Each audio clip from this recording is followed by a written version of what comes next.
F1 అంత huge hit అవ్వడానికి అందులో ఉన్న మీకు అనిపించిన ఎలిమెంట్ ఏంటి సార్? ఎమోషన్ అండి. మీకు ఇద్దరి మధ్యలో కాన్ఫ్లిక్ట్స్ కానీ, మీకు ఎవ్రీ డేస్ ఒక కాన్ఫ్లిక్ట్ ఉంటుంది.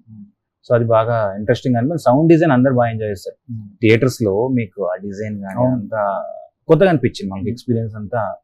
ఇప్పుడు లక్కీగా ఈ సినిమాకి మంచి థియేటర్స్ రావడం, అల్లు సినిమాస్ కానీ అందరూ సౌండ్ గురించి చాలా పర్టికులర్ గా ఉండడం 100% నా సినిమాకి అయితే ప్లస్ అవుతుంది. అల్లు సినిమాస్ లో డాల్బీ అవును, మీ టీజర్ అవును అక్కడ చూసిన బాగా అనిపించింది, ఇంకా బాగా అనిపించింది. అవును, అలాంటి థియేటర్లు మనకి అవైలబుల్ గా ఉండడం అనేది యాజ్ ఎ మేకర్ గా చాలా ప్లస్ పాయింట్. డెఫినెట్ గా అండి. ఇప్పుడు అలాంటి థియేటర్స్ ఉన్నాయి కాబట్టి మనకు మీ సౌండ్ గురించి మాట్లాడుతున్నాం. లేదంటే ఆబ్వియస్లీ మనకు అంత ఉండకపోవచ్చేమో. But luckily we're in good space. ఇప్పుడు నా సినిమా మంచి స్పేస్ లో ఉంది అండ్ బయట కూడా ఎక్స్పీరియన్స్ గురించి మాట్లాడుతున్నారు. థియేటర్ ఎక్స్పీరియన్స్ కావాలి అని. సో డెఫినెట్ గా I think biker will give that experience. ఎవరైతే థియేటర్కి వస్తారో, మీకు ట్రైలర్ నచ్చిందంటే, ట్రైలర్ లో ఏంటంటే రేసింగ్ కొంచెమే చూపించారు, బట్ సినిమాలో ఒక 8 minutes కంటిన్యూస్ గా ఒక రేస్ జరుగుతుంటే ఎలా ఉంటుంది మీకు ఆ ఎక్స్పీరియన్స్? ఒక 20 బైక్స్ వెళ్తున్నప్పుడు మీకు ఆ ఎక్స్పీరియన్స్ తప్పకుండా ఉంటుంది థియేటర్స్ లో. మనం ఒక స్పోర్ట్స్ డ్రామా రాసుకున్నాం, అందులోనే ఆ టైంలోనే ఇంకొక స్పోర్ట్స్ డ్రామా వచ్చి మొత్తం ప్రపంచవ్యాప్తంగా ఒక షేక్ చేస్తుంది. అలాంటప్పుడు ఆ సినిమా చూస్తే మనం ఇంకేదైనా ఇన్ఫ్లుయెన్స్ అయిపోతామా అన్న భయాలు యాజ్ ఎ మేకర్ గా, యాజ్ ఎ రైటర్ గా, యాజ్ ఎ డైరెక్టర్ గా మీకు ఉండొచ్చు. ఉన్నాయా ఆ టైంలో? లేదండి, అది కార్ రేసింగ్ కదా. అండ్ ఫోర్డ్ వర్సెస్ ఫెరారీ కూడా వచ్చింది మనకు.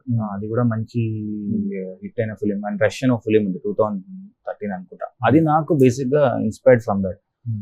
సో చిన్న భయం ఉంటుంది, అంటే పాయింట్ ఏమన్నా టచ్ అవుతుందా అని. బట్ సినిమా చూసాక ఎస్, అది డిఫరెంట్, మన పాయింట్ డిఫరెంట్. నాకు ఎందుకు హ్యాపీ ఉందా అంటే ఆ సినిమాని అంత బాగా రిసీవ్ చేసుకున్నారు మన ఆడియన్స్. సో అక్కడ నాకు ఒక హోప్ వచ్చింది ఇంకా మాకు. ఎస్, మనం కొత్త ట్రై చేసాము, డెఫినెట్ గా ఆడియన్స్ కూడా దీన్ని రిసీవ్ చేసుకుంటారు అనే హోప్ నాకు F1 త్రూ వచ్చింది. స్పోర్ట్స్ డ్రామాల్లో మీకు బాగా నచ్చింది ఏంటంటే ఇప్పటివరకు మనం చూసిన స్పోర్ట్స్ డ్రామాల్లో? లగాన్ కానివ్వండి, చెక్ దే కానివ్వండి. నాకు చెక్ దే అండి, తెలుగులో జెర్సీ. నాకు గౌతమ్ రైటింగ్ కానీ నాకు బ్యూటిఫుల్. ఇంకా ఆ సినిమా చూసినప్పుడు చాలా ఎమోషనల్ గా ఫీల్ అయ్యా. And Chak De is Lagaan, Chak De. నాకు తెలిసి జెర్సీ అనేది more than emotional drama sports కన్నా. అవును, అంటే నేను బాగా కనెక్ట్ అయినా ఆ సినిమాకి. నాని గారు యాక్టింగ్ కావచ్చు, రైటింగ్ బేసిక్ గా నాకు బాగా కనెక్ట్ అయింది. రైటింగ్ పరంగా ఈ సినిమా ఏ స్టాండర్డ్ లో ఉండబోతుంది? ఎందుకంటే స్పోర్ట్స్ డ్రామా అంటే టెక్నికాలిటీస్ అనుకుంటాం. అవును, కానీ జెర్సీ లాంటి సినిమాలు, F1 లాంటి సినిమాలు వచ్చిన తర్వాత అందులో రైటింగ్ చాలా ఇంపార్టెంట్.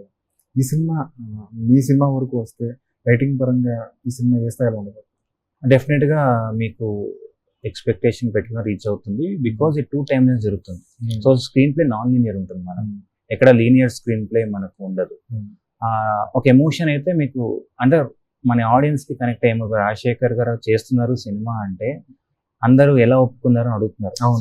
శర్వా గారు రేసింగ్ చేస్తారు, మరి రాజశేఖర్ గారు ఏం చేస్తున్నారు సినిమాలో? సో డెఫినెట్ గా ఒక పాయింట్ ఉంటుంది, కనెక్ట్ అయ్యే పాయింట్. అదే దీనికి హైలైట్ ఉంటుంది. లాస్ట్ 40 minutes అందరు చూసినప్పుడు ఒక ఎమోషన్ గా బయటికి వస్తున్నారు. అది డెఫినెట్ గా అది రైటింగ్ లోనే మేము కేర్ తీసుకొని బిల్డ్ చేస్తాం క్లైమాక్స్ వరకు.